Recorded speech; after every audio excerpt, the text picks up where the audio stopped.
Ekscelencjo, Panie Prezydencie. Excellency, Mr. President, ladies and gentlemen, thank you very much that in my capacity as President of the Republic of Poland, I can welcome the President of the United States, Mr. Barack Obama, to Warsaw, to NATO summit. It is my great pleasure because I hope that this summit will have a historic character and historic dimension in both meanings. On the one hand, as regards the demonstration of the unity, coherence, and solidarity within the North Atlantic Alliance among its member states, indivisibility and security within NATO. Also, the unity as regards territorial security, that we are speaking with one voice, that we are together. But on the other hand, this summit is significant as regards the construction of an ever more strategic and robust partnership between Poland and the United States. This partnership is there. This partnership is materializing both in the economic dimension, where cooperation is going smoothly, but recently it has also materialized as regards military cooperation. In other words, joint construction of the security zone.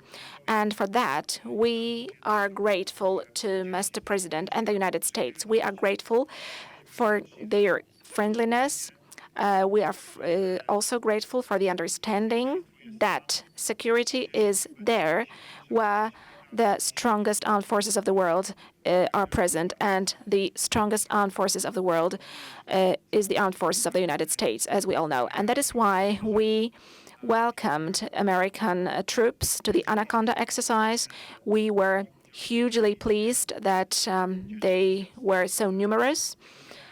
We are also happy that the Heavy Brigade of the United States will be operating in the territory of Poland. We are pleased that the United States is providing such a decisive support to this reinforcement of the military potential of the North Atlantic Alliance in our part of Europe, in Central Europe, about which we are saying that it is the eastern flank of NATO. So thank you for all those actions.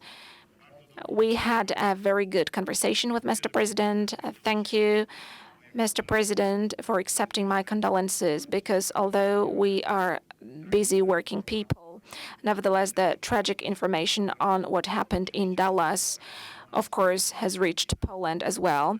And onto the hands of Mr. President, I expressed my condolences for the American nation. But first and foremost, I want to express those condolences to the families of the police officers who died on duty. And these significance, the ethos of duty, is very strong in the United States.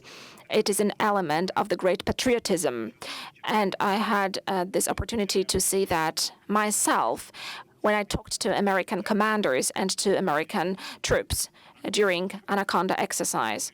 So, Mr. President, once again, please accept my words of sympathy and condolences. Unfortunately, this is what happens in life. At times, such tragedies happen.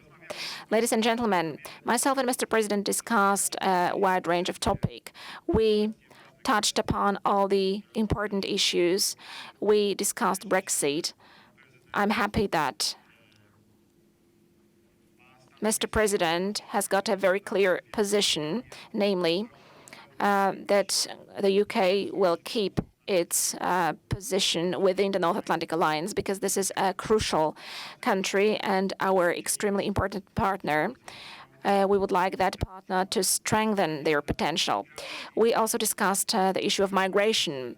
I told Mr. President that we are supporting, in the spirit of solidarity, the actions of the Allied armed forces also in the south by deploying our troops there, Polish F-16 aircraft and Kościuszko Brigade. We had a very good conversation. Thank you very much, Mr. President, for that.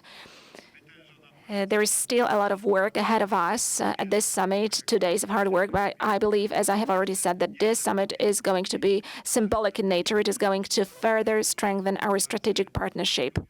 Polish people like America, Polish people like Americans, and we are hugely pleased with your presence here in Warsaw, Mr. President, both today and tomorrow. Thank you. Well, dzień dobry.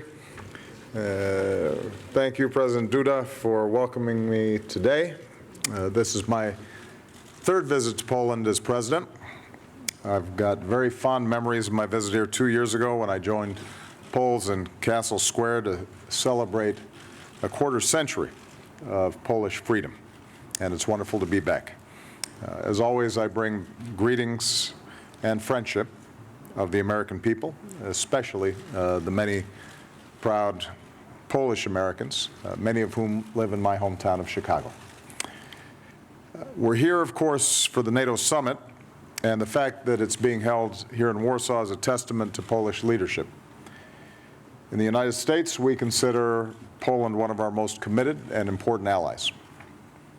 Poland's a leader in NATO, is one of the nations that pays its full share, 2% of GDP, for our collective security. Poland supports alliance missions, including in Afghanistan, and I thank Poland for its new contributions to the campaign against ISIL, F-16 aircraft and special forces trainers. And Poland has stepped forward as host of interceptor sites for our defense system against ballistic missiles from countries like Iran, and as a linchpin in the defense of NATO's eastern flank. Here in Warsaw, I want to once again affirm the enduring commitment of the United States to the security of Poland. As treaty allies, we have a solemn, binding Article 5 duty to defend each other. And in this obligation, we will never waver. These are not just words, they are backed up by deeds. When I first came here 5 years ago, I promised to increase our commitment to Poland's security, and that's exactly what we've done. We have kept our promise. We now have a continuous presence of U.S. troops in Poland with our aviation detachment at Lask Air Base. We continuously rotate personnel and aircraft into Poland. Under the European Reassurance Initiative that I announced here 2 years ago, we've increased training, exercises, and readiness. Earlier this year, I announced a fourfold increase in this effort, proposing $3.4 billion to pre-position more U.S. heavy equipment in this region and to continuously rotate an armored brigade in Europe. Today, I'm announcing further steps to bolster NATO's defense and deterrence posture. As the alliance prepares to enhance our forward presence in Central and Eastern Europe, I can announce that the United States will be the lead nation for the NATO enhanced presence here in Poland. And that means the United States will deploy a battalion, roughly 1,000 American soldiers, here in Poland on a rotational basis to serve shoulder to shoulder with Polish soldiers. In addition, when the new U.S. Armored Brigade begins rotating through Europe early next year, its headquarters will be here in Poland. In other words, Poland is going to be seeing an increase in NATO and American personnel and the most modern, capable military equipment, because we will meet our Article 5 obligations to our common defense. More broadly, I want to thank Poland for its continued strong support for Ukraine's effort to defend its sovereignty and territorial integrity in the face of Russian aggression.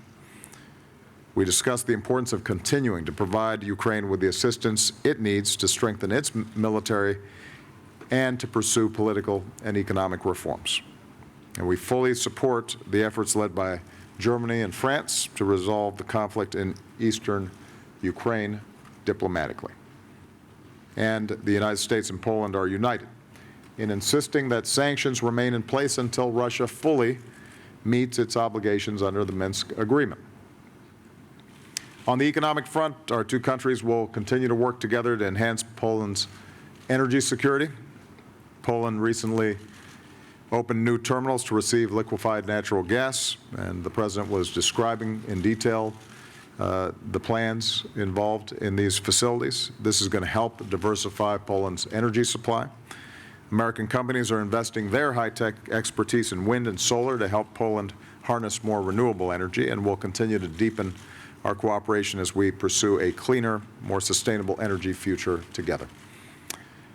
And finally, I want to congratulate Poland on recently celebrating the 225th anniversary of its constitution, the oldest written constitution in Europe. And this speaks to the long yearning of the Polish people for freedom and independence. Indeed, after the Cold War, the rebirth of Polish democracy was an inspiration to people across Europe and around the world, including in America. Because Poland's progress shows that democracy and pluralism are not unique to any one of our cultures or countries. They are describing universal values. And a central tenet of American foreign policy is that we speak up for these values around the world, even with our closest allies. And it's in that spirit that I expressed to President Duda our concerns over certain actions and the impasse around the Poland's Constitutional Tribunal. I insisted that we are very respectful of Poland's sovereignty, and I recognize that Parliament is working on legislation to take some important steps, but more work needs to be done. And as your friend and ally, we've urged all parties to work together to sustain Poland's democratic institutions. That's what makes us democracies, not just by the words written in constitutions or in the fact that we vote in elections, but the institutions we depend on every day, such as rule of law, independent judiciaries, and a free press. And these are, I know, values that the President cares about. These are values that are at the heart of our alliance, which was founded, in the words of the North Atlantic Treaty, on the principles of democracy, individual liberty, and rule of law. When I think of all the progress that we celebrated 2 years ago in Castle Square, all the odds that the people of Poland have overcome throughout history, and how the Solidarity movement helped defeat communism, the freedom that the Poles have won, it makes me confident in the future of Polish democracy, and the fact that Poland stands and needs to continue to stand as an example for democratic practices around the world. With the new commitments that I'm announcing today, the people of Poland and our allies across the region can remain confident that NATO will stand with you, shoulder to shoulder, no matter what, today and always. So again, Mr. President, thank you for your hospitality. Thank you to the Polish people. I know that it's a lot of work to prepare for these summits, but I can tell that you've done an outstanding job, and I'm sure it will be a great success. So, dziękuję bardzo.